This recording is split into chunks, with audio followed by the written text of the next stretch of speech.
Saatnya Inspirasi Ramadan dipersembahkan oleh Kongguan. Kongguan untuk semua. Assalamualaikum warahmatullahi wabarakatuh. Alhamdulillahilladzi anzala sakinata fi qulubil mu'minin liyazdadu imanan ma'imanihim. Asyhadu an la ilaha illallah ar-rahmanir rahim. Wa asyhadu anna Muhammadan abduhu wa rasuluhu min akhirihil anbiya'i wal mursalin wa ala alihi washabihi ajmain. Faqala Allah ta'ala fi kitabil karim, a'udzu billahi minasyaitonir rajim. Fi qulubihim maradun fajadahumullahu marada walahum adzabun alimun bima kanu yaktibun. Al-ayah. Faqala Nabi sallallahu alaihi wasallam, ya muqallibal qulub tsabbit qalbi ala dinik. Alhamdulillah, setelah beberapa saat kita menapaki, menjajaki rintangan-rintangan ujian di bulan Ramadan, ada yang harus kita ekstra ketat jaga secara hati-hati. Bahasa hati-hati sering kita dengar di rambu-rambu, hati-hati di jalan, hati-hati tidak pakai mata-mata, tidak pakai telinga-telinga. Berarti dalam banget ini pesannya, hati-hati, harus memakai hati. Hati-hati di jalan, yang punya hati kapan jalan-jalan ya. Tapi ini pesannya adalah bagaimana menjaga supaya hati tidak berpenyakit, selebihnya sakit karena penyakitnya tidak diobati lalu akut. Galau, melau, risau, resah, gelisah, gundah, gulana. Pantas Allah berfirman dalam Quran di ayatnya, fi qulubihim maradun. Ada sekelompok manusia yang di dalam hatinya ada penyakit. Fajadahumullahu maradun. Lalu tidak diobati dan tidak tertobati. Karena tidak berobat, akhirnya tidak bertobat. Allah tambahkan penyakitnya tuh.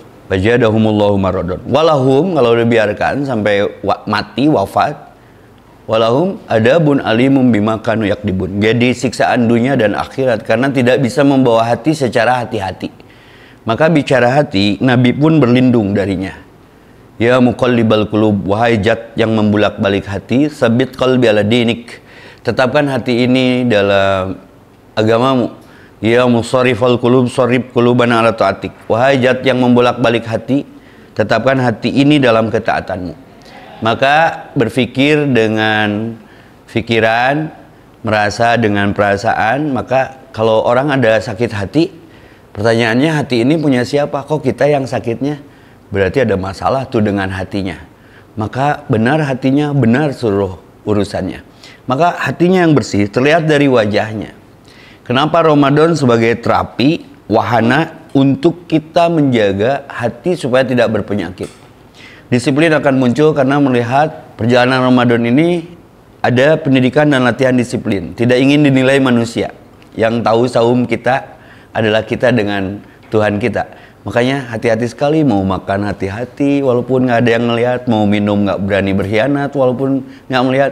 Itulah kesehatan jiwa dan keselamatan hati. Inna sholati wa nusuki wa mahyaya mati lillahi rabbil alamin. Hatinya tidak lelah karena lillah. Semua diperuntukkan amalannya, pergerakannya, ibadahnya. Tidak ada kepentingan kesana kemari karena karena atau karena oleh-oleh. Semua karena Allah. Lillah, obatnya lelah. Bertahan karena bertuhan, mengolah mengeluh menjadi mengallah. Perlu hati yang sehat. Maka jangan dengar apa yang tidak perlu didengar. Jangan memperhatikan dan melihat apa yang tidak perlu dilihat. Jangan memikirkan apa yang tidak perlu dipikirkan. Itulah kesehatan jiwa dan keselamatan hati yang Allah titipkan kepada kita. Maka penyakit itu rata-rata muncul dari hati. Penyakit adalah negatif yang terakumulasi. Maksiat adalah segala persoalan pelanggaran yang tidak tertobati. Maka berobat dan bertobat untuk menyelamatkan hati. Maka Ramadan jadi momen untuk menyelamatkan jiwa dan menyehatkan hati supaya selamat kepada pemilik hati. Illa man atallah illa biqalbin salim. Surga adalah tujuan kita, tapi ada bonus dari surga, itu melihat wajah Allah dengan hati yang selamat. Saya tutup dengan pantun, jalan-jalan ke Tarakan bersama kawan-kawan. Jangan lupa selalu rayakan apapun momennya bersama Kongguan. Saya Pependi. Assalamualaikum warahmatullahi wabarakatuh. Inspirasi Ramadan dipersembahkan oleh Kongguan. Kongguan untuk semua.